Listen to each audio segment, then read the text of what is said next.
and it begins with 3 words. Dear Lord Rothschild. Dear Lord Rothschild, I have much pleasure in conveying to you, on behalf of His Majesty's government, the following declaration of sympathy with Jewish Zionist aspirations, which has been submitted to and approved by the Cabinet. Why was it that this letter was sent by the Foreign Secretary to your great-uncle Walter?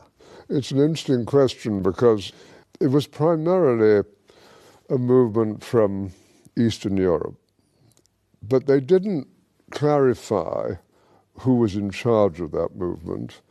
And in addition, it was, after all, in Great Britain. So they felt that the Rothschild family should be the one to whom it was addressed. And Walter was Lord Rothschild, and he was a Zionist. And those really are the background reasons.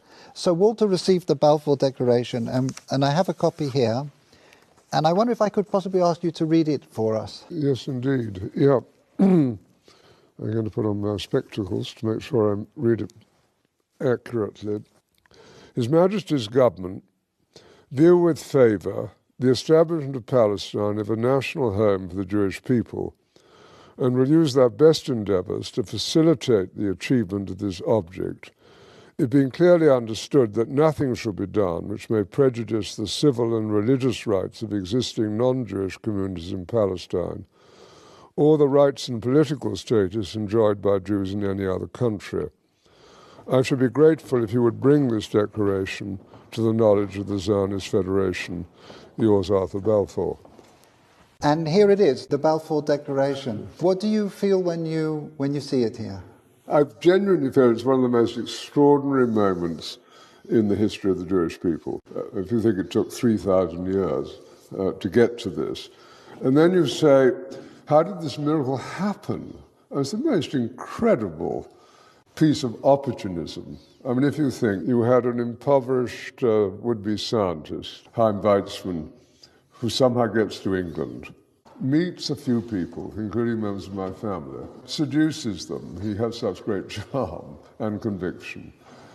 He gets to Balfour, and he unbelievably persuades Balfour and Lloyd George, the Prime Minister, and most of the ministers, that this idea of the national home for Jews should be allowed to take place. I mean, it's so unlikely. And then he starts to fight a difficult battle with the British cabinet, and this letter goes through 5 drafts, as you know. And in the end, it comes out as a rather compromising letter. I mean, the essential point is there for the Jewish community to fasten on to. You have the first bit, which promises a national home rather than the national home, and then you have the bit that nothing that's to be done should in any way harm the Arab community. But you come back to the big point, which is that this is perhaps the greatest event in Jewish life for thousands of years. And